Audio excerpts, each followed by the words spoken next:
Don't go. They're waiting outside. The words left my mouth before I had permission to speak them.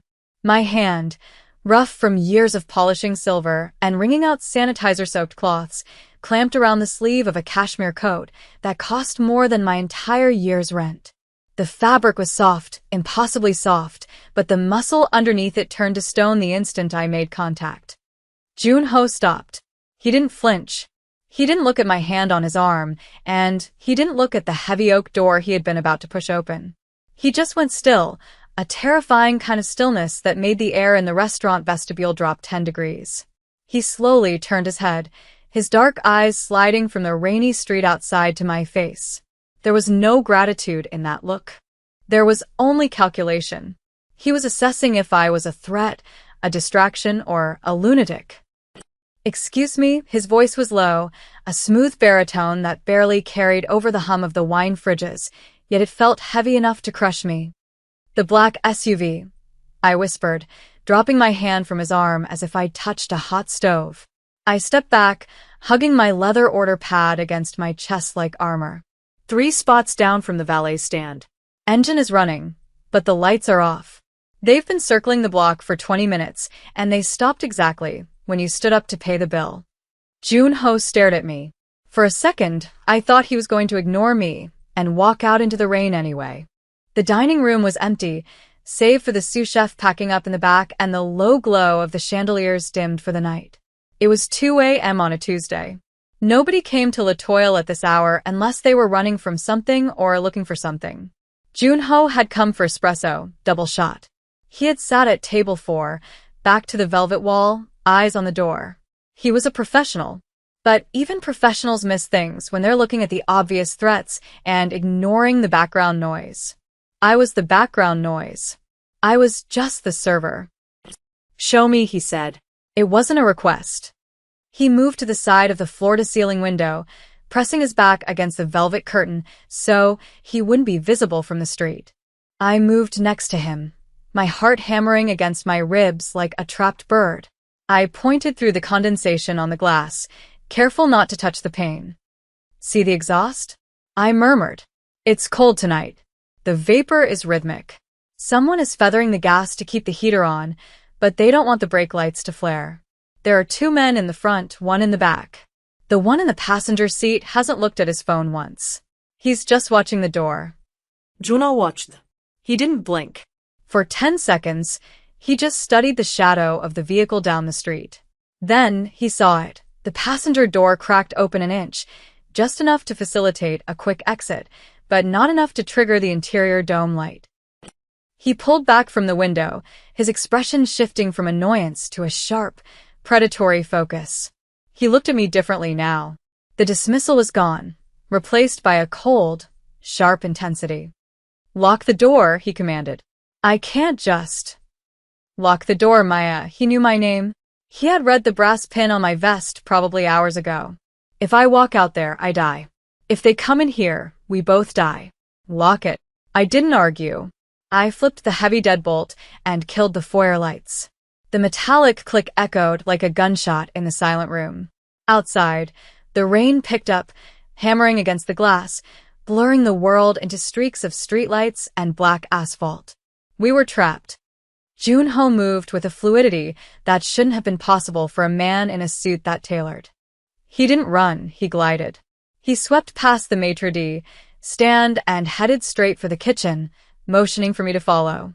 The space was narrow, smelling of truffle oil, reduction sauces, and industrial cleaner. It was the smell of my life, the scent of invisibility, but tonight it smelled like a cage. "Is there a back exit?" he asked, his eyes scanning the stainless steel prep tables and the hanging copper pots. "Alleyway," I said, my voice trembling slightly. I hated that I sounded scared. I wanted to be the calm, competent person I was in my head, the one who noticed vintage wine labels and remembered regular customers' allergies from 3 years ago. But standing next to a man who radiated this kind of lethal energy was stripping away my composure. But it leads to a dead end. If they have a spotter on the roof or the corner, you'll be boxed in against the compactor. He nodded, accepting the tactical assessment without question. He pulled a phone from his inner pocket, glanced at the screen and swore softly in Korean. The screen was dark. Jammers, he noted, sliding the phone back. They're thorough. This isn't a robbery. It's a liquidation. He looked at me, his dark eyes narrowing. You're observant for a server. I'm observant because I'm a server. I corrected him, finding a sudden spark of defiance. People don't look at the help. They talk in front of me, they plan in front of me, and they think I'm part of the furniture. You learn to read the room when your tips depend on knowing when a guy is about to fight with his wife or when a deal is going south. He leaned back against the walk-in freezer, crossing his arms. The posture was relaxed, but his hands were free, ready. And, what did you read tonight? You come here every Tuesday, but usually at 10 p.m. Tonight you were late. You changed your seat. You usually sit at table 2, but you took 4. Better sight lines. I took a breath, trying to steady my hands. And those guys outside? They didn't follow you here. They were waiting. The silence that followed was heavy. The refrigerator compressor kicked on with a shuddering rattle. Junho tilted his head, regarding me with a new level of scrutiny. Waiting, he repeated. They were parked before you pulled up, I said. I saw the SUV arrive at 1:45. You walked in at 1:55. They knew you were coming. He went very still again. This wasn't just an ambush, it was a setup. Someone had sold him out. The realization seemed to settle over him not with panic, but with a cold, hard anger. He looked at the digital clock above the pass. 2:15 a.m. If they were waiting, he said, his voice dropping to a whisper that was barely audible over the rain, then they aren't just outside. The implication hit me in the stomach. If they knew he was coming here, specifically now, they had inside information. Or worse, they had someone inside. My eyes darted to the swinging doors that led to the dining room.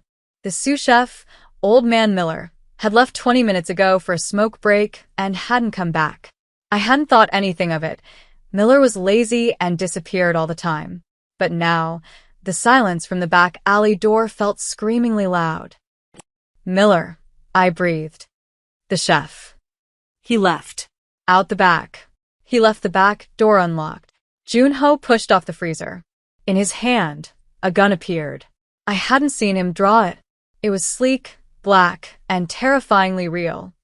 Stay behind me, he said. We moved deeper into the kitchen, away from the warm glow of the heat lamps and into the shadows near the dish pit. The back door, a heavy steel slab that usually required a hard hip check to open, was slightly ajar.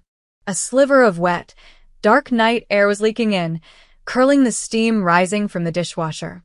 Junho signaled for me to stop. He moved to the side of the doorframe, pressing himself flat against the wall. He listened. I held my breath, listening too. I heard the rain. I heard the distant wail of a siren that was going somewhere else, helpful to someone else. And then I heard the scrape of a shoe on concrete. It was a small sound. Gritty. The sound of leather turning on wet pavement. It came from just outside the door. Junho held up 2 fingers, then 1. He was counting down. He wasn't going to wait for them to breach. He was going to take the initiative. It was insane. It was suicide. There were at least 3 men out front, which meant there were likely 2 covering the back. He had 1 gun and a server. No, easy. He looked back at me, irritation flashing in his eyes. I pointed to the ceiling. Above the dish pit, there was a heavy ventilation grate, covered in dust. It was the intake for the old AC system that hadn't worked since the building was renovated. The crawl space, I whispered. It runs the length of the building. It dumps out in the janitor's closet of the law office next door. Junho looked at the grate, then at the door, measuring the odds. He holstered the weapon, or rather, he tucked it somewhere I couldn't see, and cupped his hands together to give me a boost. There was no discussion. He understood instantly. Tactical retreat was better than a fatal funnel. I stepped into his hands, my sneakers muddying his expensive suit, and he hoisted me up effortlessly. I shoved the grate aside. It groaned, a metal shriek that sounded like a scream in the quiet kitchen. The back door kicked open. There was no time to be graceful. I hauled myself into the dark, dusty void of the ceiling and reached down. Jun-ho didn't need much help. He jumped, catching the lip of the opening, and pulled himself up with a terrifying upper body strength. Gunshots erupted below us. Pop, pop, pop. Silenced but audible. Bullets punched through the ceiling tiles inches from my face, sending clouds of plastered dust into my eyes. We scrambled forward on our hands and knees, crawling over the metal rafters as the kitchen below swarmed with men who wanted us dead. Move, Jun-ho whispered behind me. Don't stop crawling. We were in the walls now. We were the rats. And for the first time all night, I felt a strange surge of power. They were looking for a target on the ground. They didn't know the building like I did. They didn't know that the upscale facade was just a skin, and I was moving through the bones. The crawl space was suffocating. It smelled of dry rot and dead mice. Sharp screws poked through the ductwork, snagging my uniform and scraping my knees raw. Every movement sent a vibration through the metal that I was sure would give us away, but the sound of the rain pounding on the roof directly above us masked our escape. I led the way. I knew this path because I'd hidden up here once before, years ago, when the owner's ex-husband had come in with a baseball bat looking for money. I knew exactly where the weak spots in the drywall were. I knew where the darkness was absolute. Behind me, Jun-ho was silent. For a man of his size, he moved with a haunting lack of noise. It was unnerving. I could feel his presence, a heat at my back, a pressure in the air, but I couldn't hear him breathe. Stop, he whispered. I froze. We were directly over the dining room now. Through the gaps in the drop-ceiling tiles, slivers of light cut through the darkness. We could see down. Below us, 3 men were moving through the restaurant. They wore tactical gear that looked too expensive for street thugs, black windbreakers, earpieces, efficient movements. They were sweeping the room. One of them, a tall man with a scar running through his eyebrow, was holding my order pad. He was reading it. She's not here, the man said into his radio. Kitchen is clear. Back alley is clear. No sign of the target or the civilian. Civilian. That was me. Just collateral damage waiting to happen. Check the basement. A voice crackled back over the radio. And check the perimeter. They didn't vanish. Jun-ho shifted his weight, peering through a crack in the tiles. He was memorizing their faces. I could feel the tension radiating off him, a coiled spring ready to snap. He wasn't thinking about escape anymore. He was thinking about revenge. We need to keep moving, I mouthed, hoping he could see me in the gloom. He didn't move. He was watching the tall man. The man had put my order pad down and was now wiping the mahogany host stand with a napkin, erasing his fingerprints. It was a casual gesture, almost domestic, and it chilled me to the bone. These weren't just killers, they were cleaners. If they caught us, there would be no bodies found. We would just cease to exist. Jun-ho tapped my ankle. Go. We crawled another 20 feet until we hit the firewall separating the restaurant from the law office. This was the tricky part. There was a service hatch, barely 2 feet square, intended for wiring access. It was bolted shut. I fumbled in my apron pocket for my keys. I had a multi-tool, a sleek little thing I used to open wine crates. I pulled it out, my fingers slick with sweat and dust. Let me, Jun-ho whispered. He took the tool from my hand. His fingers brushed mine, warm, steady, calloused.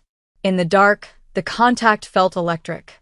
He worked on the bolts with surgical precision, turning them slowly to avoid the squeak of rust. 1 bolt. 2. The hatch came loose. He lowered it silently onto the insulation batting. We slipped through into the next building. The air here was different, sterile, smelling of carpet cleaner and toner. We were safe for the moment. But as I dropped down into the janitor's closet of the law firm, I realized my hands were shaking uncontrollably. The adrenaline was wearing off, leaving behind a cold, shivering terror. Jun-ho dropped down beside me. He straightened his suit, brushed the plaster from his shoulders, and looked at me. For the first time, I saw something other than calculation in his eyes. It was respect. You have a name, Maya, he said quietly. It's Maya, I said, my voice cracking. I know, he said. I mean, you have a stake in this now. You saved my life. Which means your life is now tied to mine. Tied to yours?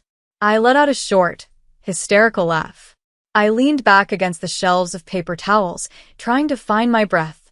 I just want to go home. I want to feed my cat. I want to forget I ever saw a black SUV.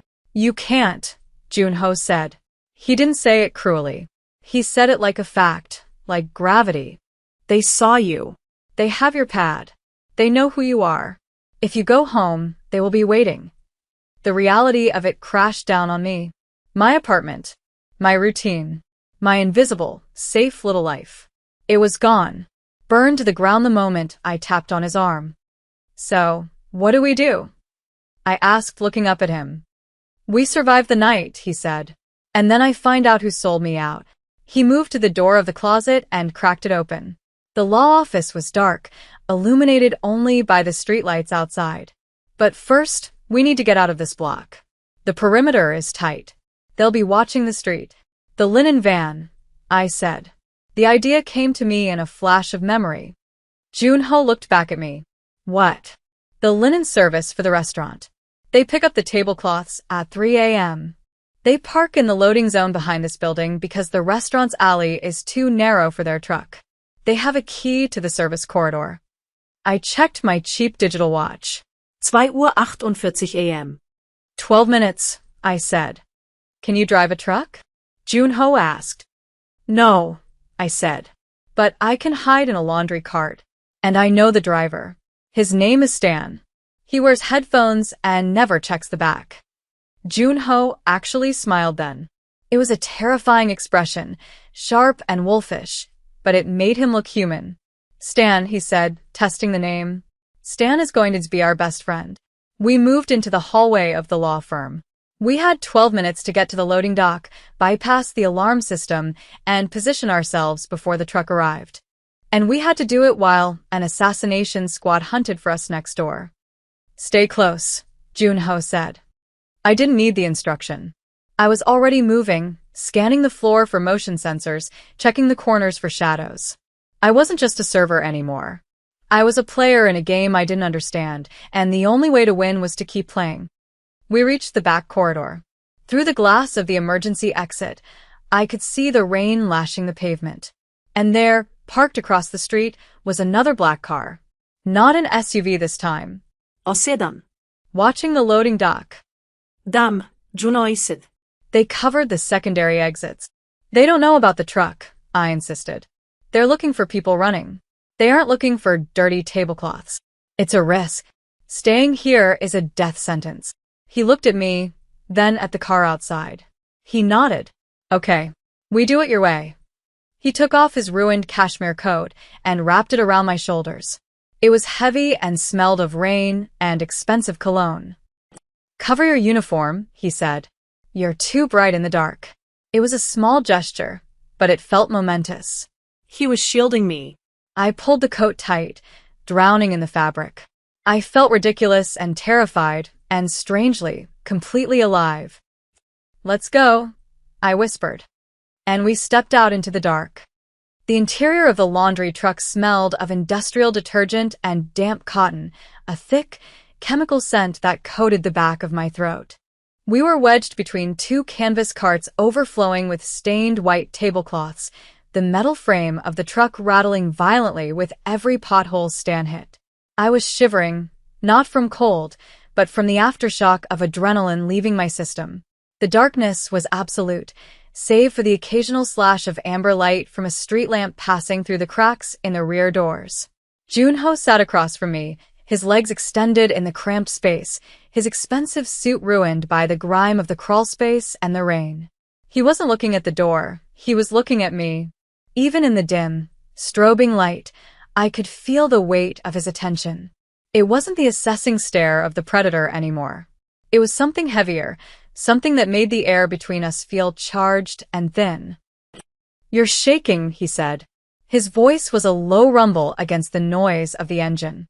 He reached out, his hand finding mine in the dark. His skin was warm, his grip firm but careful, as if he were handling something fragile. He didn't let go. Breathe, Maya. You're safe. We made the perimeter. I've never been shot at before, I whispered, the confession feeling small and stupid in the face of his reality. I worry about rent. I worry about my cat getting sick. I don't worry about silencers. You shouldn't have to, he murmured. He leaned forward, closing the distance between us until our knees brushed. The space was so small, so intimate, that I could smell the faint trace of sandalwood beneath the dust and rain on him. He reached up and adjusted the collar of his cashmere coat, which was still draped over my shoulders. He pulled it tighter around my neck, his knuckles grazing my jawline. The touch was electric, lingering a second longer than necessary.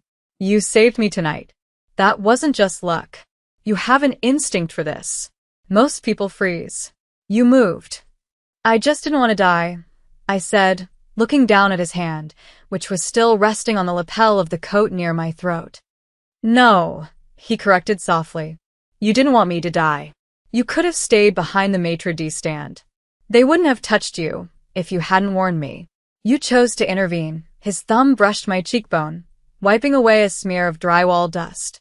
The gesture was shockingly tender, at odds with the gun I knew was tucked against his ribs. Why? I looked up at him. His eyes were dark pools, unreadable yet intensely focused. Because I saw them waiting, I said. And it wasn't fair. Nobody deserves to walk into a trap. He stared at me for a long moment, the truck swaying as we took a sharp turn. He didn't smile, but the hard lines around his eyes softened. Fair, he repeated, as if the word was foreign to him. In my world, nothing is fair. But tonight, you tipped the scales. He squeezed my hand once, a solid anchor in the chaos, before leaning back against the metal wall. He didn't let go of my hand for the rest of the ride.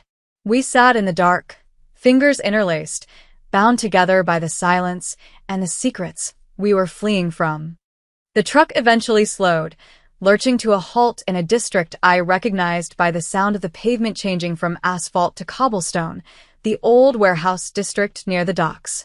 Stan, bless his oblivious heart, opened the back doors and marched off toward a service entrance with his headphones still blasting, never once checking his cargo. We slipped out into the misty night, moving like ghosts into the shadows of a shipping container. Junho led me not to a warehouse, but to a nondescript steel door on the side of a renovated loft building. He punched a code into a keypad, no hesitation, purely from memory, and the lock disengaged with a heavy thud. The safe house was a stark contrast to the grime of the crawl space. It was a minimalist apartment, all exposed brick and high-end furniture, with floor-to-ceiling windows overlooking the rain-slicked city. It was cold, uninhabited, a place designed for waiting, not living. Junho moved immediately to the windows, pulling the blackout shades down before turning on a single lamp. The light cast long shadows across the room, highlighting the exhaustion on his face. He took off his jacket, wincing slightly as he moved his left shoulder. "You're hurt," I said, the observation automatic. I stepped closer, my earlier fear replaced by the familiar, grounding routine of fixing things. The fall from the vent. "Just a bruise," he dismissed, but I was already moving to the kitchenette, searching the cabinets. I found a first aid kit. Standard issue, efficient, just like him. I brought it to the sofa where he Saturday. "Let me see," I said. He hesitated, then unbuttoned his shirt. A dark, angry bruise was blooming across his ribs where he'd hit the edge of the dumpster on the landing, and a shallow cut on his shoulder was sluggishly bleeding. I cleaned the cut with antiseptic. He didn't flinch, but his breathing shifted, becoming slower, more deliberate. I could feel his eyes on my face as I worked, watching my hands. "You have gentle hands," he said quietly. The air in the room seemed to contract, pulling us closer. "It's part of the job," I murmured, focusing intently on the bandage I was applying. "People come to the restaurant to be taken care of, even if it's just wine and filet." "I don't have anyone who takes care of me," he admitted.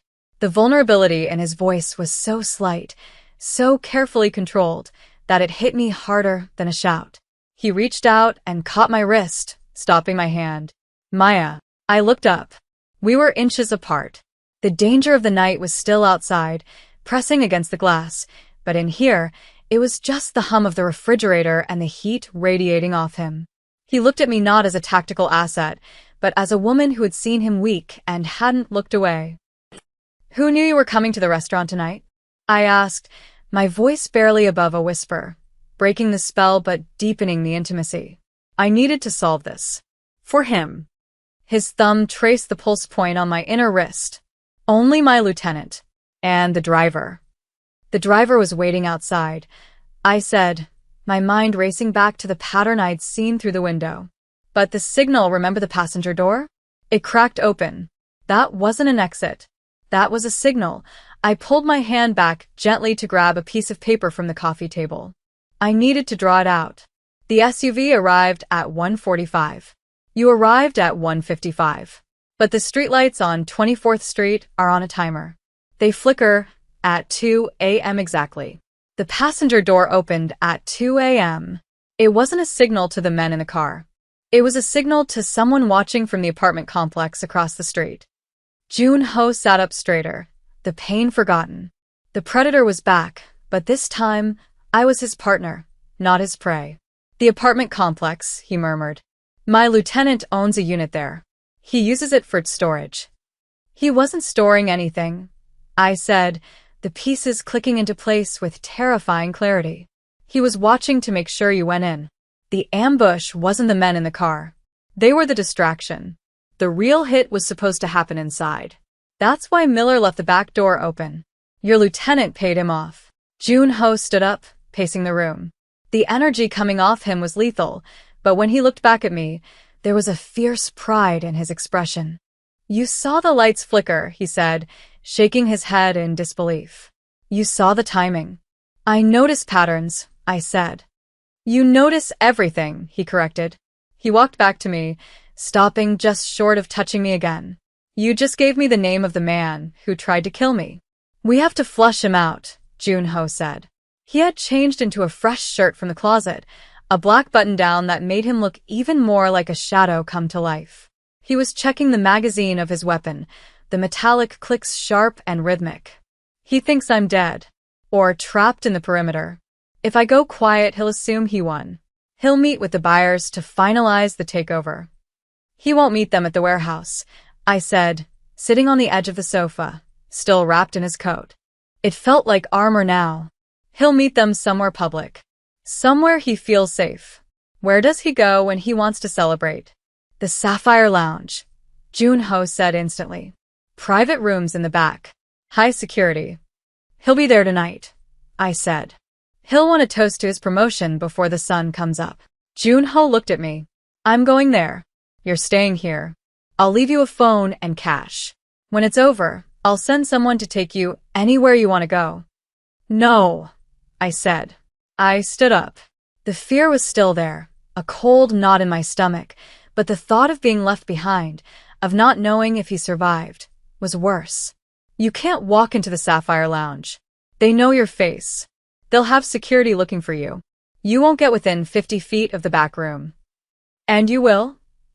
"I'm invisible," I reminded him. "I'm a server. I'm a delivery girl. I'm nobody." If I walk in with a tray, nobody looks at my face. They look at the drinks." "Absolutely not." Jun-ho stepped closer, his voice dropping to a growl. "It's too dangerous. I am not risking you. Not after you got me out." "You can't stop me," I said, holding his gaze. "You need eyes inside to confirm he's there before you breach. If you go in blind, and he's not there, you lose the element of surprise and he goes underground. You need a spotter." He stared at me, his jaw working. He wanted to refuse. I could see the protective instinct warring with his tactical logic. He reached out, his hands cupping my face, his thumbs brushing my cheekbones. It was a desperate, possessive gesture. "If they touch you," he whispered, the threat directed at the universe, "I will burn the city down." "They won't see me," I promised, leaning slightly into his touch. "I'll be the background noise. Just like always." He rested his forehead against mine for a brief, heavy second. It was a surrender and a promise. "Okay," he breathed. "Okay." But you listen to me. You wear an earpiece. You stay in the public areas. You confirm the target and you get out. The second you give the signal, you leave. You don't wait for me. You run. I'll run. I lied. I wasn't going to leave him until I knew he was walking out too. The Sapphire Lounge was a study in excess, velvet ropes, pounding bass that vibrated in your teeth, and enough mood lighting to hide 1,000 sins. I walked in through the service entrance, wearing a stolen uniform I'd swiped from a laundry cart near the back, a black vest and a white shirt, indistinguishable from the staff. I carried a tray of high-end scotch, my head down, my posture deferential. "I'm in," I whispered. The tiny earpiece Junho had given me was invisible beneath my hair. "Copy." His voice was in my ear, clear and calm. It grounded me. "I'm in position at the north exit. Don't engage. Just look." I moved through the crowd. I was a ghost. Men in suits brushed past me without an apology. Women in sequins looked right through me. I navigated toward the VIP corridor.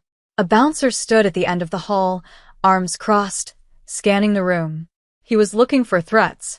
He wasn't looking for the server clearing empty glasses from the table near the wall. I moved closer, polishing a table that didn't need it.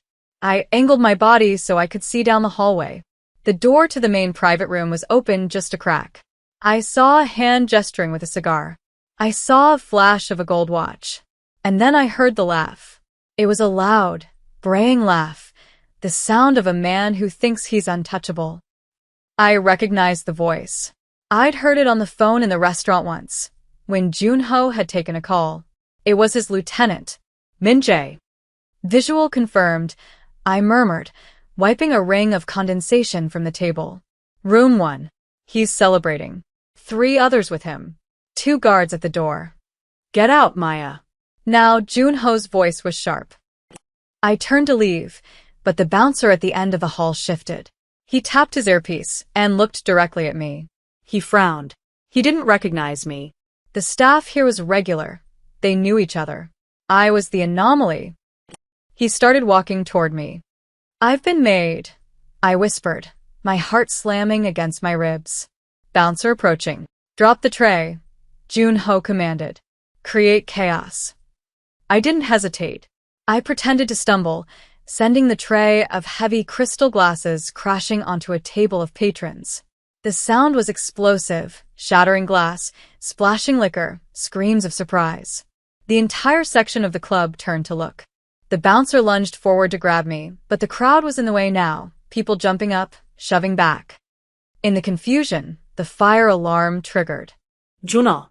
The strobes began to flash. The music cut out, replaced by the shrill whoop of the siren. The club descended into panic.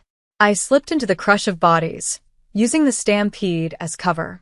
But instead of running for the exit, I looked back at the VIP hall. Min-jae had stepped out of the room, confused, flanked by his guards. He was looking for the source of the disturbance.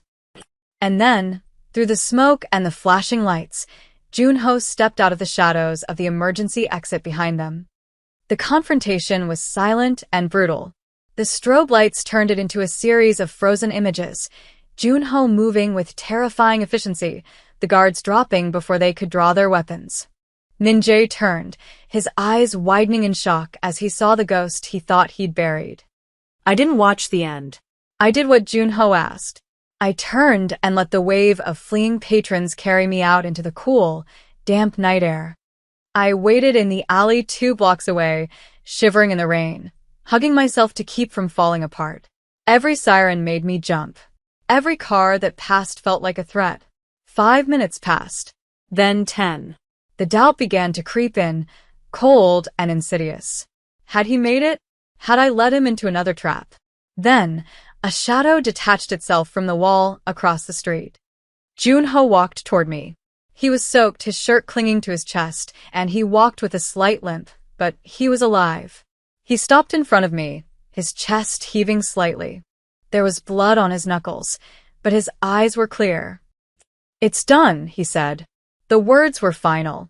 The threat was gone. I let out a breath that was half sob and stepped toward him. He met me halfway, wrapping his arms around me in a crushing embrace. He buried his face in the crook of my neck, breathing in the scent of me, holding on as if I were the only solid thing in a world of smoke. "You didn't run," he murmured against my skin. "I couldn't," I said. He pulled back, his hands framing my face, his thumbs wiping away the rain from under my eyes. He looked at me with an intensity that made my knees weak. "You are extraordinary, Maya. You see the world in a way I never could." "I just see you," I whispered. He closed his eyes for a moment, a look of profound pain crossing his face. Then he stepped back. The distance between us felt like a chasm. "This is where it ends," he said, his voice rough. "You can't be part of what comes next. The power vacuum. It will be messy, dangerous." "I know," I said. I knew he was right. I couldn't be the mob boss's girlfriend. I was a server. I needed sunlight and safety. But the ache in my chest was undeniable. He reached into his pocket and pulled out a thick envelope and a set of keys. He pressed them into my hand. "There's a car parked on 5th. It's clean. The envelope. It's enough to start over. Somewhere new. Somewhere safe." Juno. "Please," he said, his voice cracking. "Let me do this. Let me know you're safe. It's the only way I can function." I took the keys. I understood. This was his form of love. Protection. He was giving me my life back, but a better version of it. A version where I didn't have to be invisible unless I wanted to be. "Take care of yourself," I said, my voice trembling. He looked at me one last time, memorizing my face. "I'll be watching," he promised. "Always." From the background, he turned and walked away into the rain, disappearing into the shadows of the city he now owned. I stood there for a long time, the keys heavy and cold in my hand, knowing that every time I felt a gaze on the back of my neck, I wouldn't be afraid. I would know it was him, and that was enough.